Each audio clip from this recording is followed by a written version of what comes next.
Ok, bonne année. Mesdames et messieurs, bienvenue dans une nouvelle vidéo dans laquelle je vais vous partager les plus gros coups de du cinéma. Je vous en ai sélectionné 3 et voici le premier qui se déroule dans les années 30, âge d'or du cinéma. Nous sommes sur le tournage d'un chef-d'œuvre, un chef-d'œuvre produit par la MGM.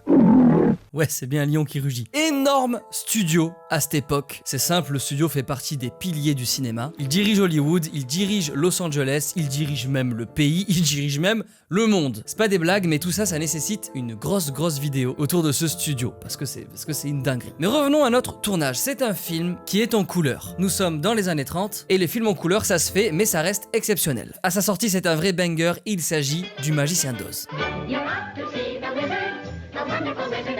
Pour un acteur ou une actrice, il fallait absolument faire partie de ce film pour faire exploser sa carrière. Alors même si vous n'avez pas vu ce film, vous reconnaîtrez ces personnages. Et nous parlerons de celui-ci, l'homme de fer. Pour ce tournage, un acteur du nom de Buddy Ebsen est choisi pour jouer le rôle non pas de l'homme de fer, mais celui de l'épouvantail. C'est un rôle qui va changer considérablement sa vie, sauf que dans les studios de la MGM, il y a aussi un acteur qui lui a été casté pour le rôle de l'homme de fer, qui est arrivé dans le bureau du producteur et qui lui a dit pop, moi je veux jouer l'épouvantail, je veux pas jouer l'homme de fer. Parce que cet acteur, il trouve que ce rôle-là de l'épouvantail lui va à merveille, qu'il est né pour jouer ce rôle, qu'il mourra s'il joue pas ce rôle, enfin bref. On est capable de tout sortir pour jouer un rôle à cette époque. Donc cet acteur qui est beaucoup plus convaincant que Buddy, il va lui voler son rôle de l'épouvantail. C'est pas grave, il reste un rôle. Buddy va donc jouer le rôle de l'homme de fer. Premier jour de tournage, on le maquille et je vous rappelle, c'est un film en couleur. Donc les acteurs et les actrices de ce tournage doivent être déguisés et maquillés en couleur. Aujourd'hui ça vous paraît normal, mais à l'époque, c'était rare. On voyait pas de la couleur sur tous les plateaux, parce que ça servait à rien. Et vu que ça servait à rien,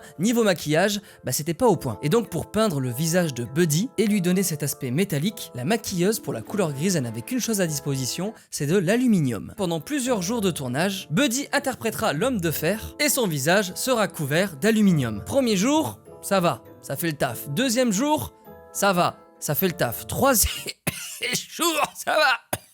Quatrième jour, c'est un cassé.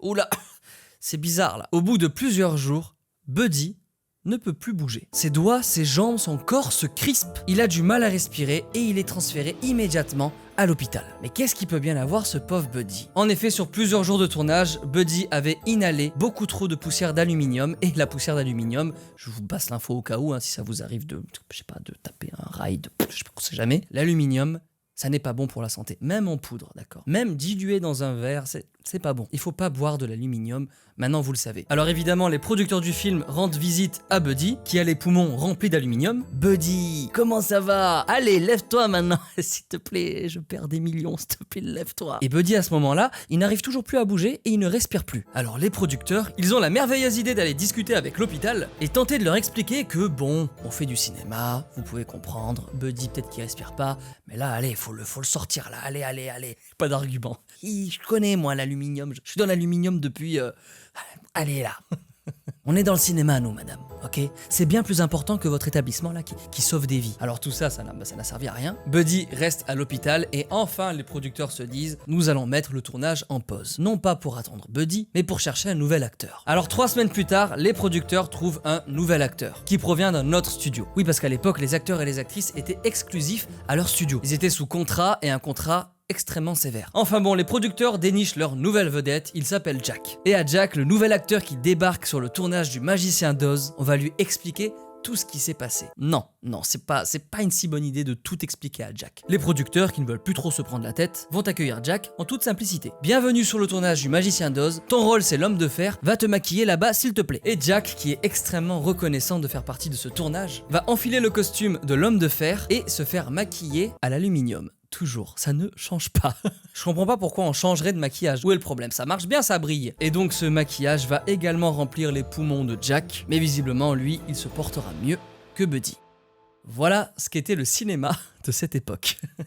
Là, vous n'avez qu'un seul exemple. En vrai, c'est chaud parce qu'en tant qu'acteur ou actrice à cette époque, il fallait en accepter des choses. Les studios se permettaient tout, et même les réalisateurs se permettaient tout avec leurs acteurs. Comme sur ce tournage d'un film américain des années 30, Skippy. Skippy, c'est une histoire d'amitié entre 2 jeunes garçons, et il y a aussi un chien dans l'histoire. Voilà. Et le héros du film, qui s'appelle Skippy, il est joué par un acteur de 9 ans qui s'appelle Jackie Cooper. Et le réalisateur de ce film, c'est l'oncle de Jackie Cooper. Voilà, un autre délire dans le cinéma de cette époque, c'était la mafia aussi. Il y a vraiment une grosse vidéo à faire sur ça, je vais m'en occuper, c'est promis. Nous sommes donc sur le tournage, le jeune garçon Jackie est un merveilleux acteur, très doué, tout au long du film ça se passe super bien, mais c'est vrai qu'il a de petites lacunes quand il s'agit de pleurer. Et il se trouve qu'il y a une scène importante dans laquelle Jackie va devoir se mettre à pleurer. Mais ça marche pas, il est un peu triste, mais il pleure pas. Mais nous sommes sur un tournage, il y a de l'argent qui a été mis en jeu, il faut que tu chiales Jackie. La grand-mère de Jackie, qui est sur le tournage, va se rapprocher de lui et va lui dire « Allez, tu dois pleurer, c'est parti, vas-y Jackie ». L'oncle de Jackie qui réalise le film lui lance le action et ça ne marche pas, Jackie ne pleure pas. Le réalisateur du film, qui connaît très bien son neveu, va embaucher un autre enfant, va lui enfiler le costume du rôle de Skippy, qui est le héros du film, et il va le ramener sur le plateau comme si de rien n'était. Et on est à Hollywood, hein. Et Jackie Cooper, le jeune acteur, il connaît les règles de Hollywood. Et un autre acteur, il a 9 ans, comme moi. Il a le costume de Skippy, le héros du film, comme moi. Il est sur le tournage de Skippy,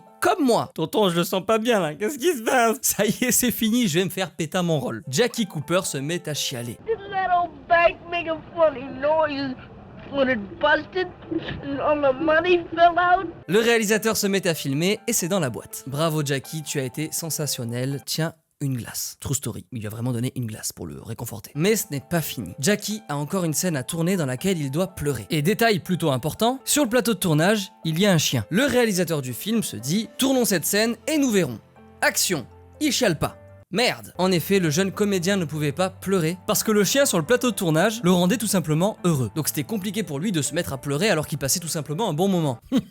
Très bien, c'est très bien les bons moments dans la vie, c'est très bien d'être heureux, mais on fait du cinéma nous. Y a pas d'être heureux ici. Alors l'oncle va annoncer quelque chose de terrible à son neveu. Écoute Jackie, j'ai une mauvaise nouvelle, le chien te déconcentre, nous allons devoir l'euthanasier. Tu sais ce que ça veut dire l'euthanasier? Tu sais pas ce que ça veut dire Jackie? On va devoir le tuer. D'accord? C'est bon? T'es triste? Allez, action! C'est parti Jackie!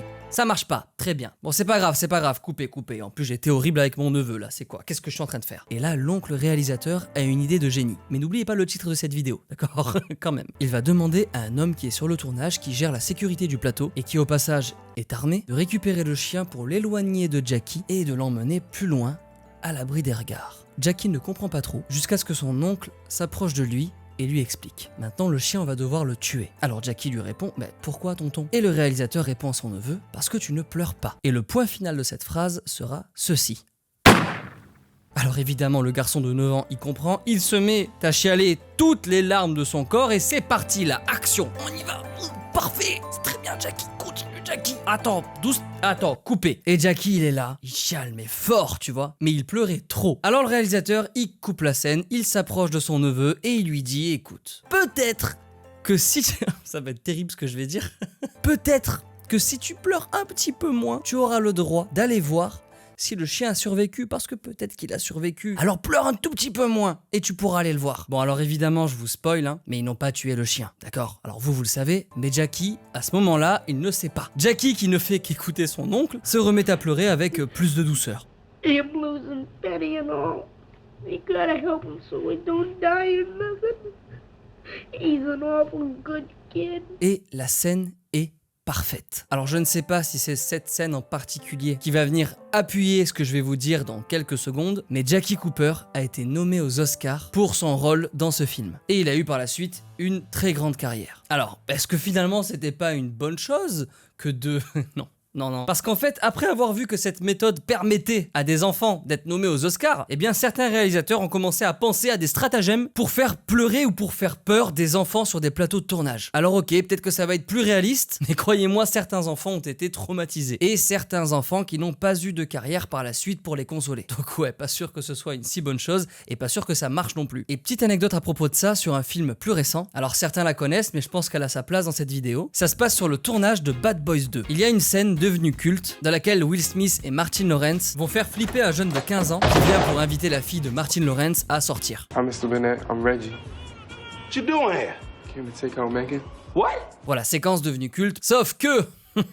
on n'oublie pas le titre de cette vidéo. Le jeune garçon qui joue le rôle de Reggie, eh bien c'est la première fois qu'il joue un rôle au cinéma. Et donc Michael Bay, qui réalise le film, il sait que ce jeune garçon il joue pas très bien. Normal, c'est son premier film. Donc Michael Bay il va aller voir Will et Martin et il va leur dire: les gars, I do not want you to talk to this kid today.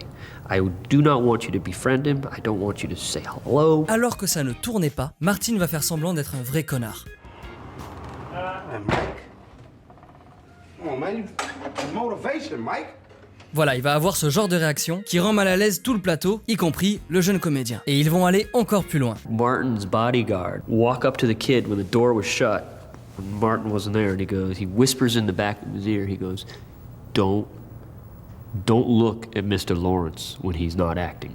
All right? So the kid is terrified. Michael Bay lance le moteur et action. Et là, avec beaucoup d'impro, Martin Lawrence et Will Smith vont faire flipper le gosse. Why you putting all my business in the street? Why you putting all... I just got out of jail and I ain't going back. Jusqu'à ce que Will Smith sorte un gun, et évidemment le jeune acteur ne s'y attendait pas du tout. En fait, il ne savait même pas qu'il y avait un gun sur le tournage.